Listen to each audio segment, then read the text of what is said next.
जो फैंस का डिमांड था कि शिल्पी राज और खेसारी लाल यादव का आवाज़ में होली सॉन्ग तो आना चाहिए, जो कि बहुत ही ज़बरदस्त होता है।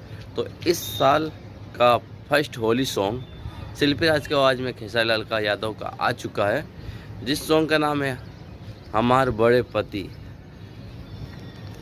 सारेगामा हम भोजपुरी पर इस गाना को रिलीज कर दिया गया है और जो गाना का टीजर कल आया था वो काफ़ी शानदार है और ट्रेंडिंग में चला गया है। तो गाना कहीं ना कहीं बहुत ही शानदार है और उसमें शिल्पी राघवानी और काजल सॉरी खेसारी लाल का जो जोड़ी है तो आप जानते हैं कितना बम्फर होता है।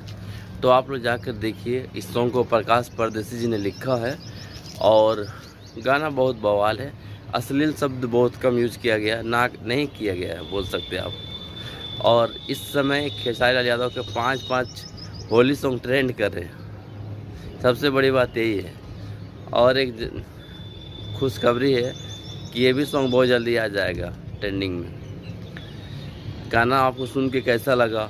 अगर सुन लिए तो कमेंट करिए, नहीं सुना तो जाकर सुनिए और वीडियो को लाइक से सब्सक्राइब जरूर करिएगा भैया, बहुत ज़रूरत है आपका प्यार का, मुझे भी। मिलता है तब तक के लिए इजाज़त दीजिए। जय हिंद, जय बिहार, जय भोजपुर।